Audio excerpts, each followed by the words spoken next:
Усім прывітанне, з вами Зміцер Лукашук. Як звычайна абмяркоўваем падзею Беларусі і за яе межамі, і абмяркоўваць мы зараз гэта будзем з палітычным аналітыкам, экспертам міжнароднай аналітычнай сеткі Research Solution Ігорам Тышкевічам. Добрый дзень, Ігор. Вітаю. Ігор, можа быть, мы безумоўна гэтую тэму і закранем, але я хацеў бы пачаць з тэмы, на якую вы звярнулі увагу у сябе у тэлеграм-канале. Дарэчы, звяртаюся да ўсіх наших слухачоў і гледачоў найперш з такой прапановай і тым, што неабходна, калі вы гэтага яшчэ з нейкай прычыны не зрабілі, подпісацца на тэлеграм-канал Ігора Тышкевіча і безумоўна на яго YouTube-канал. Вельмі цікава заўсёды слухаць і глядзець яго аналітычныя разборкі тых ці іншых падзеяў і сітуацый. Таму, калі ласка, заходзьце, подписывайтеся, спасылачка ёсць у нас у апісанні да гэтага стрыма. Ну і не забывайце пра YouTube-канал Еўрарады. Ставьте свае падабайкі, націскайце на званочак і расшэрвайце, калі для вас гэта бяспечна. Ну і пра бяспеку з усіх бакоў. Вы звярнулі, Ігор, увагу на сітуацыю з затрыманнем у Малдове былога намесніка кіраўніка службы бяспекі Малдовы Александра Белана, якога вінавацяць у шпіянажы на карысці КДБ лукашэнкаўска. Што прыцягнула вашу увагу ва ўсёй гэтай сітуацыі? Спачатку несем яснасць. Затрыманне не ў Малдове, а ў Румыніі. І затрыманне не зараз, а затрыманне аж у верасні 25-го года. Зараз адбываўся апеляцыйны суд по атрыманню пад вартай гэтай асобы, і адпаведна пад гэты апеляцыйны суд і малдоўскія, румынскія сродкі масавай інфармацыі вынеслі на гарану досыць вялікую, скажем, порцыю дадзеных па гэтай справе. То бишь, як чалавек працаваў, за што затрымлівалі і гэтак далей. Таму сама справа, калі глядзець хранаметраж, то она яшчэ 25-го года, прычым аперацыя па затрыманню была трохбаковай, гэта Чэхія, Венгрыя, Румынія. Але Балан, так, ён мае падвойнае грамадзянства і Румыніі, і Малдовы, і адпаведна яго вінавацяць у якраз такі спробе атрымаць дадзеныя у сферы унутранай палітыкі, сферы бяспекі, у першую чаргу Румыніі, і перадаць іх беларускім сваім партнерам ці кантактам, не ведаю, як назваць. Прычым таксама ў мясцовай прэсе, што вельмі цікава, і што, дарэчы, бывае адносна рэдка, называюцца прозвішчы беларускіх кантактаў, прозвішчы дыпламатаў, якія выязджалі адпаведна ў Будапешт і ў Прагу сустракацца з падазраваным. Таму сама па сабе гэта навіна, яна адна з. Але пытанне якраз такі у тым, што апошнія некалькі тыдняў з розных краінаў ідзе, інфармацыя дзесьці публічна, дзесьці напаўпублічна, пра тое, што мясцовая контрвыведка пачала цікавіцца узросшай актыўнасцю беларускага КДБ у знешняй выведкі. І тут я зрабіў некалькі высноваў, таму што раней беларускі КДБ таксама актыўнейшы, але збольшага гэта тычылася саміх грамадзянаў Беларусі, фактычна вербоўках і так далей. І гэта не надта моцна турбавала іншыя краіны. Таму што, па-першае, гэта ўсё адно мігранты, па-другое, вербуюць, калі гэта выходзіць за нейкія межы, тады можна затрымаць, скажем так, грамадзяніна Беларусі, які супрацоўнічае з беларускім КГБ і ўсё.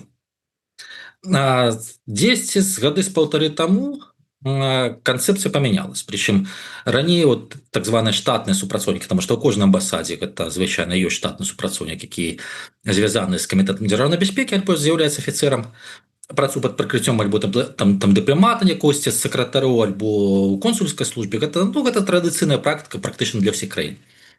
Але раней беларуская выведка, она больш арыентавалась на то, каб пашукаць інфармацыю, умоўна кажучы, дзе зарабіць. Там стан элітаў, хто карумпаваны, хто менш карумпаваны, які стан эканомікі, якія таварныя пазіцыі будуць запатрабаваны. Адпаведна, проста такі алгарытм, крышку зарабіць грашынят альбо на нейкім крызісе, альбо на нейкім недаглядзе мясцовых элітаў. Все. А зараз так апошнія 10 гады паўтары гэта актыўна ідзе прамацванне якраз такі двух накірунках. Гэта ўнутраная палітыка і бяспека. Ну, адпаведна, паколькі дадзеная служба она вылезла за межы сваёй звыклай актыўнасці, яны пачынаюць атрымліваць адказ.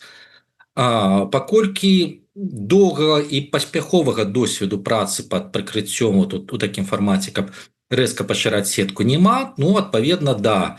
У нейкай кніжкі пачыталі там карыстацца аднаразовай поштай, штосьці яшчэ, ну, але гэта без практыкі, без нейкіх традыцый самога ведомства, гэта часам выглядае анекдатычна, і людзі, в прынцыпе, на гэтым пракалваюцца. Ну, таму пост там вельмі кароткі, там няма такой вялікай аналітыкі, і я просто напісаў, што хутчэй у бліжэйшыя некалькі месяцаў для беларускага КДБ будуць яшчэ энная колькасць непрыемных сюрпрызаў.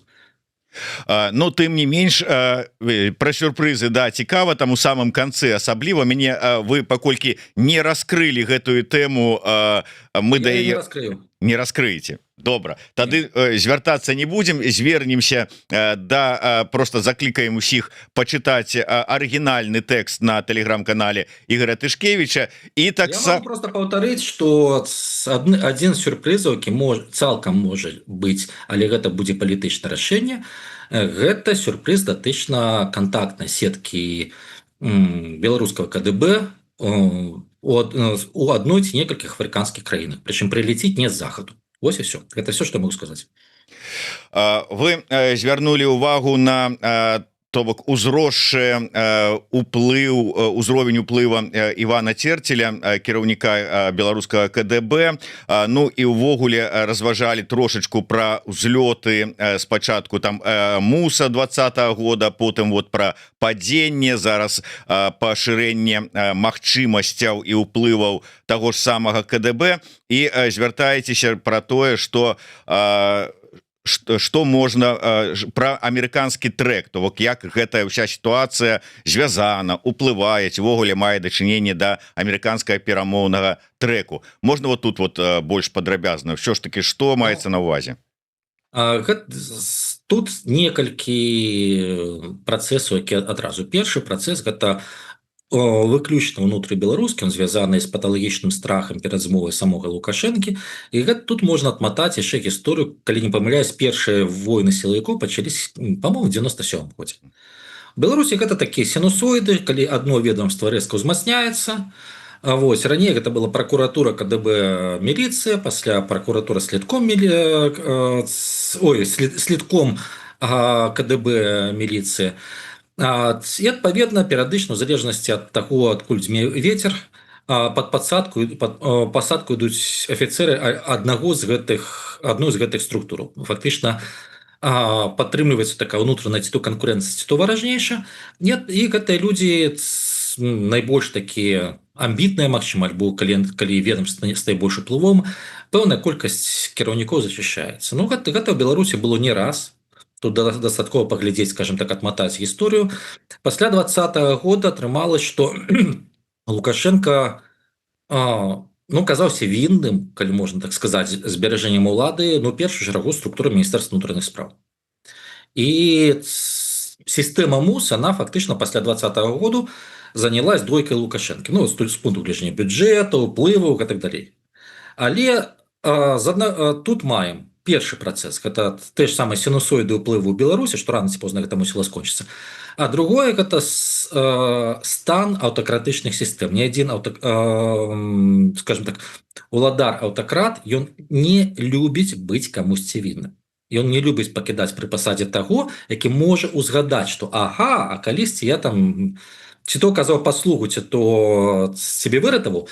Адпаведна, альбо заплаціць за паслугу і все, і лічыць, што мы разлічыліся, альбо калі чалавек, што называецца, грашымым, просто уплывам не бярэ, а хоча чагосьці большага, ну тады давайте узгадаем гісторыю з ежовымі белей.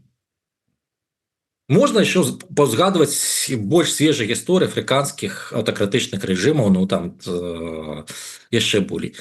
Можна ўзгадаць гісторыю партыйных чыстак Китая.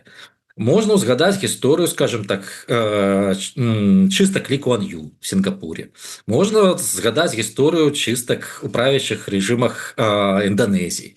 Ну, адным словам, просто таких прыкладаў болей, вот выключэнняў значна менш. А вот прыкладаў, калі праз пэўную колькасць год тых, хто быў на кані і занадта палічыў сябе ўплывом, зачышаюць, таких воз маленькая, скажем так, маленькі возік зверху. Таму гэта першае. Другое тое, што зараз так, КДБ набірае моц, і Церецель ён займаецца у тым ліку неўласцівай камітэту дзяржаўнай бяспекі актыўнасць. Ён сярод іншага каментуе пытанні знешняй палітыкі. І частка кантакту адбываецца праз яго, то бишь ён стаў адным з кантакцёраў. Гэта так сведчыць пра рост ягонага ўплыву, і калі казаць, умоўна кажучы, правалы беларускага КДБ на знешнім полі, ну гэта можа, в прынцыпе, яго на взлёце і крышачку крылы ему падрэзаць. Тым не менш, вы пішаце, амерыканскі перамоўны трэкт, які мяняе баланс сіл вокруг Беларусі і можа прывесці да новай палітыкі ў адносінах да афіцыйнага Мінска. То бок тут гэта не звязана, ну, просто з Церецелем, хвілінку. Гэта звязана, чаму такія кейсы публічныя. Вот правал іншых спецслужб, тому што звычайна ёсць шпіянаж, затрымалі, вціхую абмянялі. А калі казаць якраз такі пра і амерыканскі трэк, і там актыўнасць Церецеля і так далей, тут гэта іншая прычына. Гэта прычына, чаму такое стала публічным. Бо як бы там ні было, але афіцыйны Мінск пачне гандлявацца неўзабаве, дакладней, ён ужо пачынае гандлявацца з шэрагам сярод іншых еўрапейскіх краін. Але Лукашенко хоча ўвайсці ў гэтай кансультацыі ці магчымай перамовы, ну, з умоўна моцнай пазіцыі, што я трымаю сітуацыю пад кантролем Беларусі, я магу разгандляваць, скажем так, пэўныя свае паслугі, як ці то пасярэдніка з Пуціным, ці то паслугі, што я магу шукаць магчымасці збалансаваць расійскі ўплыў, ці аказаць нейкую паслугу там знешнепалітычную, эканамічную. А давайце, што вы мне на гэта скажаце. І калі проста браць, якраз такі пакідаць атачэнне Лукашенка вось у такой пазіцыі, то гэта азначае, што пачатак дыялогу, ну, альбо кансультацыя з чыстага ліста. Прычым без узгадак папярэдніх перыяд афіцыйнага Мінску. Але ёсць іншы варыянт, што краіна, з якой рана ці позна пачнуць ці наўпрост дамаўляцца, ці з якой могуць пачаць дамаўляцца праз амерыканцаў, што як па той ж самай кааліцыі. Окей, наступны этап, гэта, ну, апроч банкаў, гэта будзе яшчэ транзіт. І дзе не афіцыйны Мінск будзе выкручваць рукі, а дзе выкручваць рукі будзе Вашынгтон. Вось. І у такім выпадку альбо ты пачынаеш уласны перамоўны трэк, кажаш, што ёсць мае інтарэсы. Ён можа ісці паралельна амерыканскаму, можа ісці як частка, можа ісці асобна. Вот, але сэнс які, што ты пачынаеш уплетаць у гэты працэс уласны інтарэсы. Ну, тыповы прыклад гэта той, што зрабіла Польша. Яна падняла ставкі з транзітам, прычым яна апелявала не да ЗША, да Китаю. Гэта спрацавала. Літоўская рэспубліка паспрабавала зрабіць тое ж самае, але яна апелявала да Польшы. Польша, в прынцыпе, фіялетавая, на свае пытанні вырашыла. Таму з Літоўскай рэспублікай атрымалася не так все гладка. Наступны, скажем так, у гэтым пункце гэта хутчэй Украіна, і тут пытанне яшчэ іншых краінаў, тым ліку Чарнаморскі, таму што гэта таксама транзіт, гэта таксама гандаль, і адпаведна актыўнасць у дадзеным выпадку Румыніі, улічваючы сярод іншага і пытанні Малдовы, яно цалкам натуральнае, і калі была нагода, скажем, схапіць такога важкага гавіка, ну, чаму б не, схапілі, і зараз будуць гэты кейс круціць, гэта таксама сігнал Мінску, што ў выпадку чаго, калі адтуль вырашыць, скажем так, паразмаўляць з Румыніяй, ну, у пытаннях эканомікі, чагось яшчэ, адказ будзе вельмі просты. Окей, што мы будзем рабіць з вашым шпіёнам? Гэта вельмі добрая пазіцыя, таму што ты адразу прымушаеш свайго візаві шукаць нейкі варыянт, якім чынам, ну, ці то згладзіць астрыню праблемы, ці то загладзіць віну. Гэта азначае, што ты яго прымушаеш да саступак першым. І гэта цалкам нармальна, скажем так, і гэта працавала раней, гэта працуе цяпер, таму Да, пэўныя краіны вакол Беларусі яны пачнуць падрыхтоўку да магчымых кансультацый праз падвышэнне ставак. І сюды можна таксама далучыць і вось гэтую сітуацыю з затрыманнем ва ўкраіне этой шпіёнкі так званая, якая рапрацавала. Там некалькі, там працэс, які, скажем так, складаецца з беларускай шпіёнкі, сустрэчы Зеленскага з Ціхановскай, магчыма візіта Ціхановскай, санкцыі супраць Лукашенка. Гэта таксама частка гэтага працэсу. Ігор, можна просто трошечку, каб ваше бачанне на саму актывізацыю, працэс самой актывізацыі працы лукашэнкаўскіх спецслужбаў за мяжой. Гэта было у прынцыпе как бы заўсёды, тому что мы прывыклі з падачы там пэўных, можа быть, экспертаў ці там самі можа сабе прыдумалі такое, что КДБ беларуская ні на што не здольная за мяжой. Маўляў, у іх няма ресурсаў, у іх няма навыкаў, няма того, няма сяго, что, маўляў, там расійская ФСБ можа быць, а вот гэтае не. А тут оказывается, что ёсць і свае шпіёны, ёсць і свае агенты, ёсць і свая сетка. Гэта апошняга часу ці ўсё ж таки мы... Я про гэта ўжо казаў, просто раней быў іншы фармат. Раней фармат быў больш заточаны на эканамічныя магчымасці. Гэта няхай там не прамысловы шпіянаж, але гэта атрыманне пэўнай, хаця можа быць і прамысловы шпіянаж, гэтага не ведаю. Гэта атрыманне пэўнай інфармацыі пра эканамічныя падзеі, пра унутраную палітыку, якая магла б дапамагчы эканоміцы, пра экспартныя рынкі, патэнцыйныя перамовы краіну па выхаду на новыя экспартныя рынкі. Тобто раней гэта было заточана збольшага на грошы. Зараз просто змяніўся фармат актыўнасці і павялічылась сама актыўнасць. Гэта азначае і колькасць, умоўна кажучы, спробаў вербавання, і хутчэйшую колькасць, дакладней адсотак супрацоўнікаў КДБ сярод беларускіх дыпламатаў альбо журналістаў там ці кагосьці, хто можа працаваць пад прыкрыццём. Адпаведна, калі павялічыцца адсотак, павялічваецца адсотак і павялічыцца верагоднасць правалу таго, што гэта будзе банальна заўважна. Ну да, то вот тады по-іншаму пачынаеш троху успрымаць усю інфармацыю і ўсю рэчаіснасць і думаць, што сапраўды можа быць дзесьці і правы быў Зянон Станіславович, які казаў, што тут стока можа быць завербаваных, закупленых, там закінутых, што можа і сапраўды аж перавышаная колькасць ад чаканняў. Тут, скажем так, ёсць дзве крайнасці, таму што з аднаго боку першая крайнасць гэта ні на што не вартая, другая крайнасць, што насочыць за ўсім там усімі ўся. Гэта далёка не так, это таксама, умоўна кажучы, дзяржаўная кантора хай са спецыяльнай падрыхтоўкай. Дзе працуюць хай са спецыяльнай падрыхтоўкай, але можна сказаць, што клеркі. У якіх ёсць абедзены перапынак, адпачынак, і гэтак далей. Вось, таму некаторыя працуюць эфектыўна, некаторыя працуюць так, як атрымліваецца, некаторыя, просто яны не для гэтай службы народжаныя, але калі тата генерал, то таксама маеш стаць генералам, альбо хаця б палкоўнікам.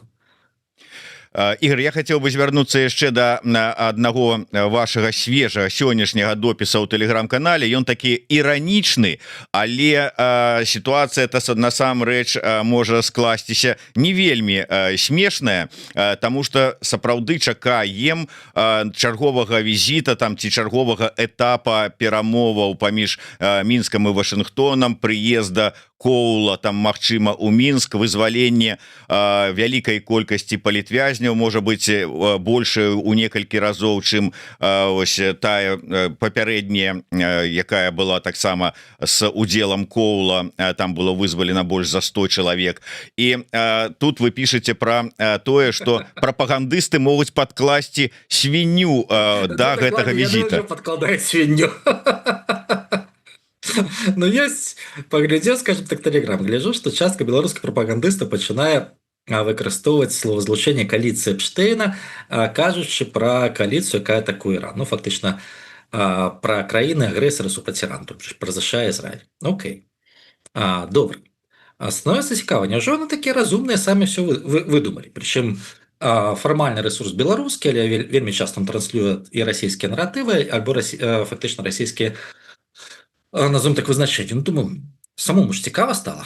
Што ж так?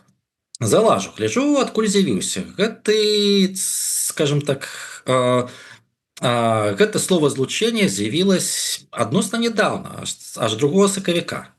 Прычым яно з'явілось з падачы некалькіх адначасова ваенкораў, якія былі на арбіце прыгожинскай медыагрупы патрыётаў. Яны былі не ў ядры, а так дзесьці збоку.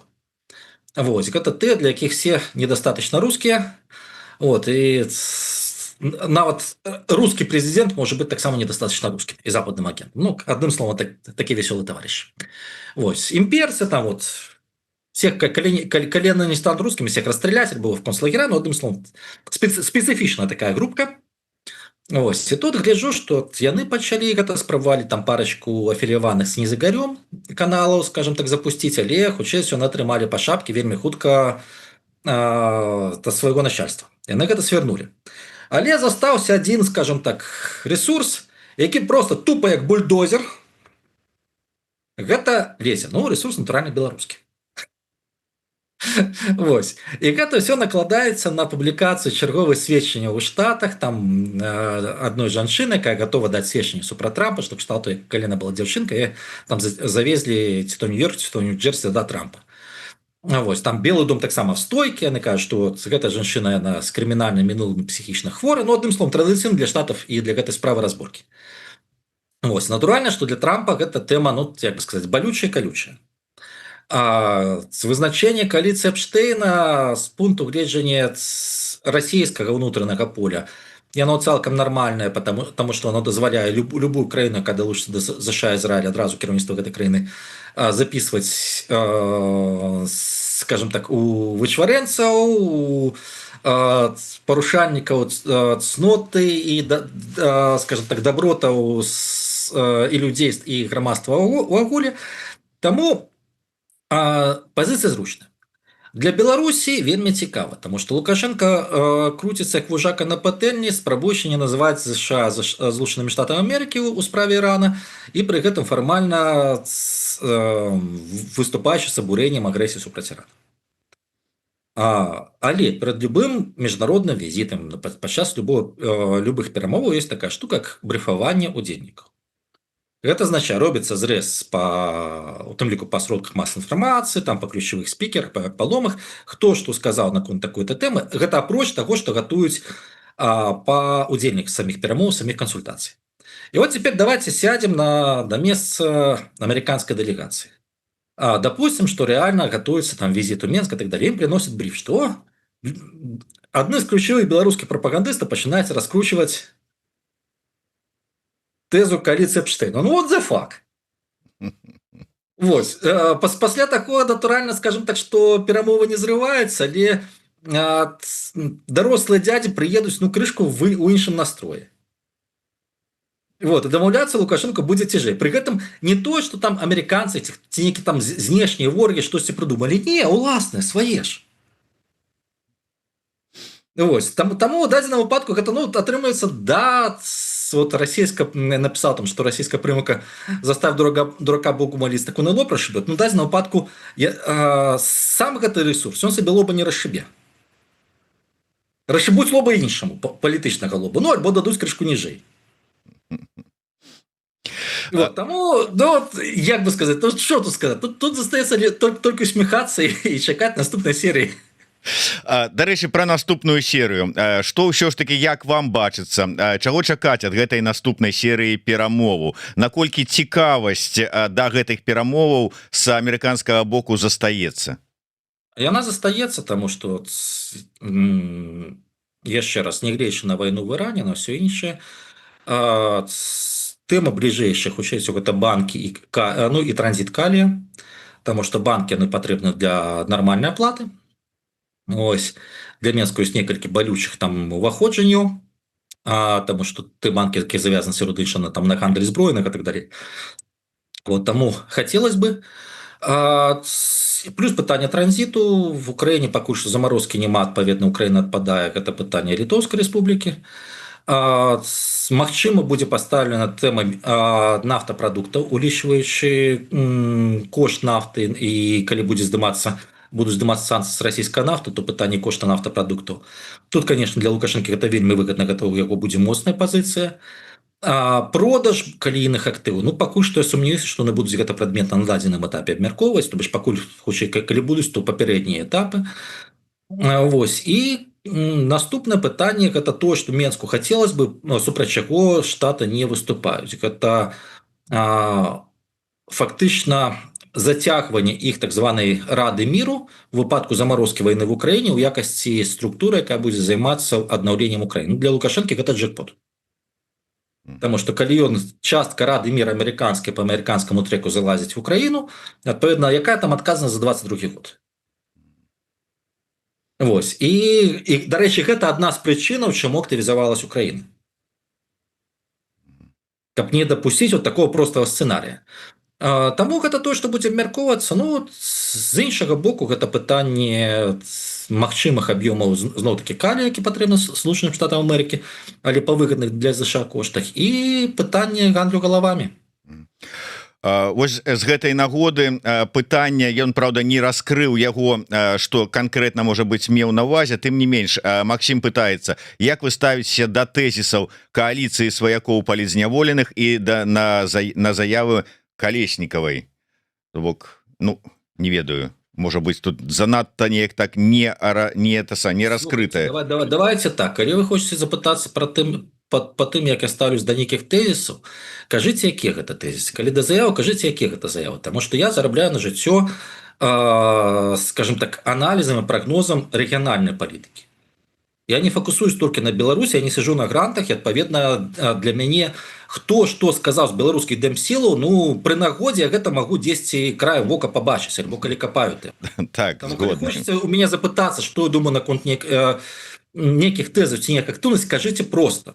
То бишь не трэба хавацца там за мудрагелістымі фармаваннямі, альбо казаць, скажем так, недаказна. Я не буду нічога дадумваць. У дадзеным выпадку у Калесніка было шмат выказванняў, не ведаю пра якіх, пра кааліцыю палізняволеных я не ведаю, як эта пазіцыя выглядае станом на сёння. Все. Цалкам згодны. Джон Ді пытаецца, чаму, на думку Ігара, Лукашенко не пайшоў на рэальную адлігу, як раней? Параноя, псіхалагічная траўма, загад Крамля, ці, можа, хоча максімальна дорага прадаць яе? Ну, адлігу, відаць. Ну, першае. Страх і траўма 2020 года. Гэта так. А другое, уплыў Крамля сёння значна больше. Яшчэ раз, ісці на нейкую адлігу, на нейкія фарматы унутрыпалітычныя можна, але тады, калі табе ёсць у выпадку ціску з боку аднаго з партнераў, куды адскочыць. Гэта адна з прычынаў, чаму я вельмі уважліва сачу за тэмай калійных угнаенняў і транзіту. Калі у тебе весь знешнеэканамічны транзит, все потоки, вся логистика завязана на Российскую Федерацию, там праз Литовскую Республику ідзе мізер, праз Польшу таксама. Адпаведна, ты не можешь нікуды адскачыць по одной простой причине, что дзесьці ў России раптова адбываецца выбух на чыгунцы да услуги, а там одна калейка. И москалі кажуць, ой, так это все Украина, а твой экспорт стал. І жертв табе няма чаго. Таму пытанне такое, што і гэта таксама тое, што я з 2020 года паслядоўна казаў. Калі мы гаворым слова санкцыі, трэба разумець, якія, трэба даваць канкрэтна, таму што санкцыі, якія б'юць па пэўных персаналях, яны ў краю важныя. Санкцыі, якія б'юць па магчымасці ціску ўнутры Беларусі, яны ў краю важныя. А санкцыі, якія штурхаюць Беларусь у бок усходняга партнера, яны шкодны нацыянальным інтарэсам. І той чалавек, які кажа, што давайте санкцыі без разбору, або давайте такія, ён шкодзіць Беларусі. Як бы ён пры гэтым не казаў, што ён супербеларускі патрыёт. Яшчэ раз, біць па кашельках, біць па ценевым гандлі зброі, біць па завозу алмазаў праз Аб'яднаныя Арабскія Эміраты. Да, 1000 разоў так. Шукаць актывы пэўных людзей, скажем так, у еўрапейскіх краінах, арыштоўваць гэта мільён разоў так. Рабіць так, каб бізнес пэўных групаў у атачэнні Лукашэнкі он не ішоў бы ні тут, ні в Казахстане, ні в Узбекістане, таму што там таксама да гэтага уважліва адсочыць. Зрабіць так, каб залаты бізнес вылецеў з Арменіі. Гэта 1000 разоў так. Але каб гэта прапановаць, трэба каб сесці і просто ціхенечка пашукаць дакументы. Гэта праца, гэта магчыма цяжка, магчыма камусьці непрыемна, але гэта тое, што трэба рабіць. Тыповы прыклад нават з дэпартамент исполнения наказаний. Нагадаць, калі дзін патрапіў пад санкцыі. А што такое дзін? Гэта структура, дзе выкарыстоўваецца рабская праца, у тым ліку палітзняволеных, які робяць вайсковую амуніцыю, форму для міліцыі, шчыты, каб разганяць дэманстрацыі, спецсродкі, ну плюс яшчэ мэблі, всяка такое. Так пытанне дзіна-то узнікла толькі, калі не памыляюсь, у 23-м годзе. Так. А куды ж глядзелі все барацьбіты за санкцыямі дагэтуль? Таму пытанне такое, яшчэ раз, што калі мы гаворым зараз пра такія механізмы, то гэта пытанне, яшчэ раз, адлігі ці чагосьці, гэта пытанне вот амерыканскі трэк, пашыраць поле магчымасці, глядзець, як яно атрымаецца. Адпаведна, на першы этап гэта пытанне, калі ёсць магчымасць кудысьці направіць нават знешнеэканамічную лагістыку, твой экспорт, каб было адкуль, праз якую краіну гэта адпраўляць. Наступнае пытанне ставіць акуратна, устаўляць тэмы пра адлігу і ўжо палітычныя наступствы.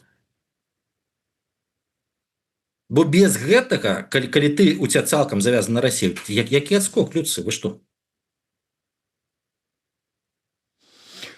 Ну так, да, складана. Ігор, я хацеў бы, можа быць, трошачку на тэму Ірана зайсці, але з іншага боку, вот вы звярнулі ўвагу на Азербайджан, на гандаль, на сваё відэа, якое вы рабілі колькі гадоў таму пра гандаль Беларусі з Азербайджанам зброяй, але вось сённяшняя сітуацыя, калі Азербайджан можа таксама уступіць там ці далучыцца да вайсковых дзеянняў супраць Ірана.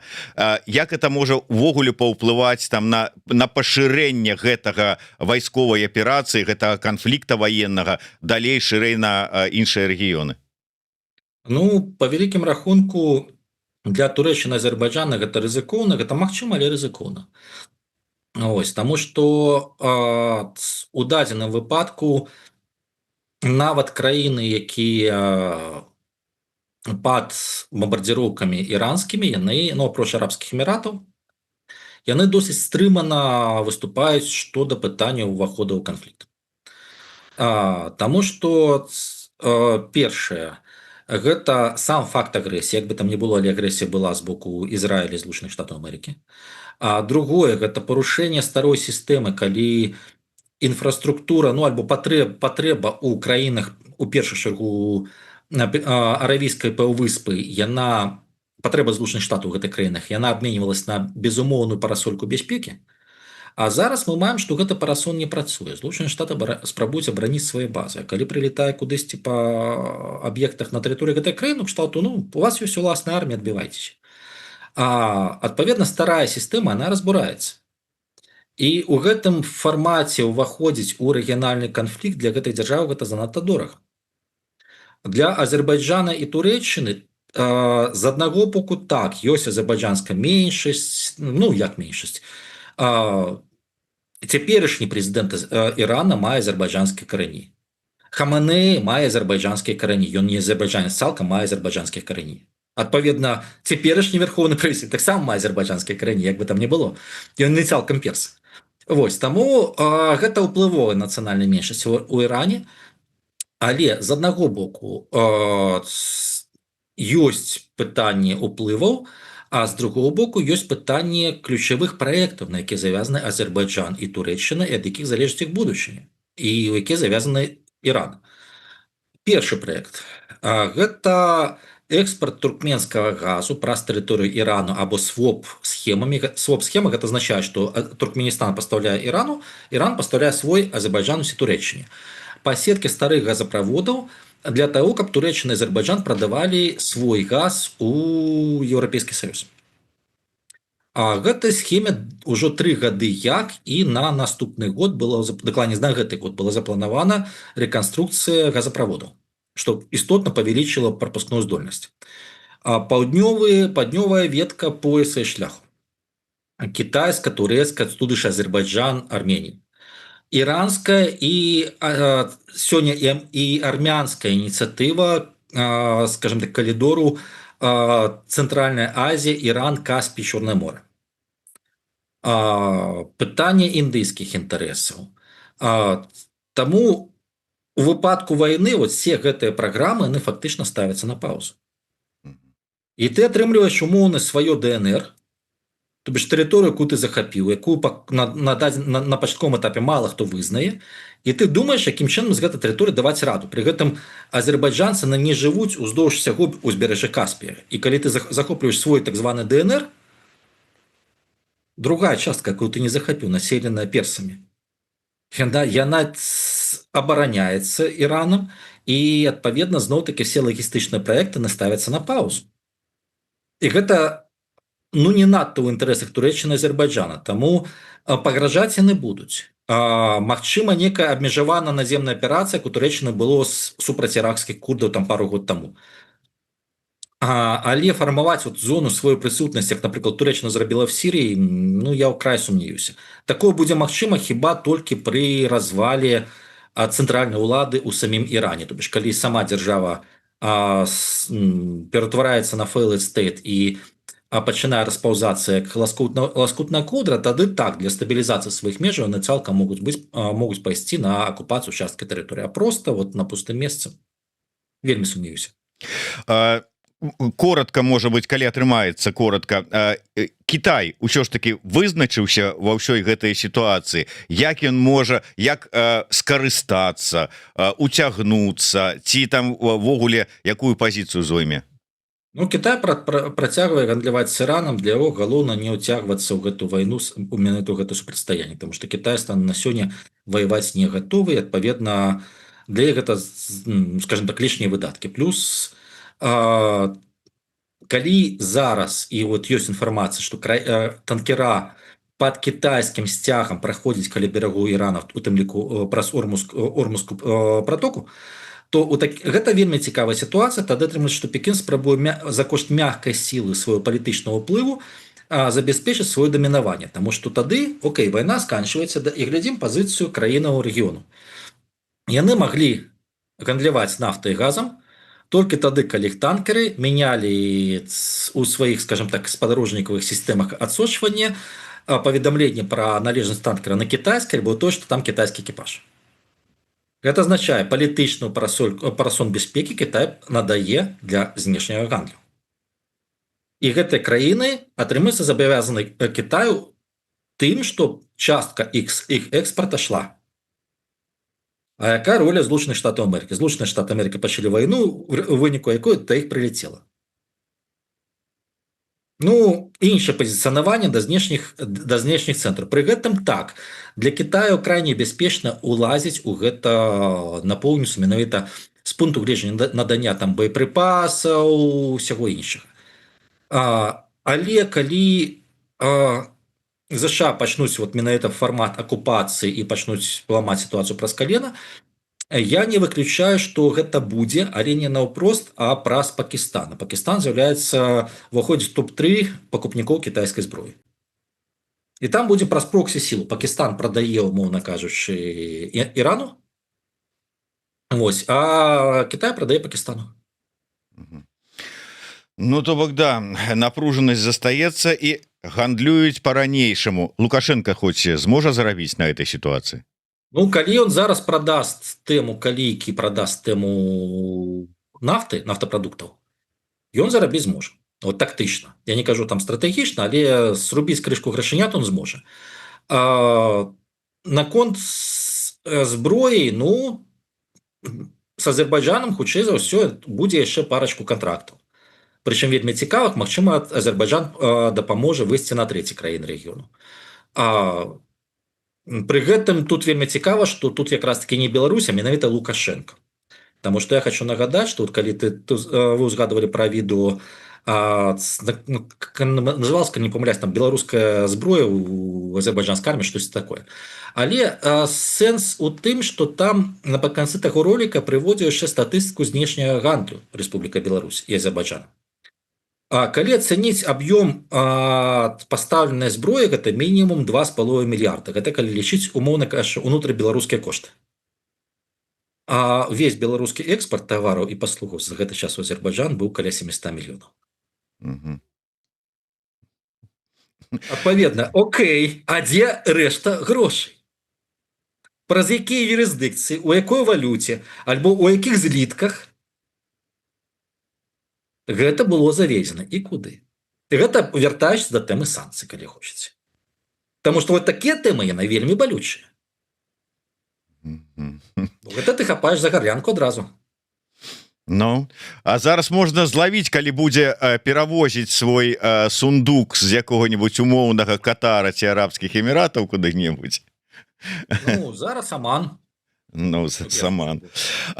Ігор, на развітанне пытанне, якое дакладней тэма, пытанне па тэме, якая вельмі хвалюе беларусаў, а якую вы вот как бы пастаянна, ну то есть паколькі вы яе агучылі, да вас пастаянна і гэтае пытанне звяртаюць.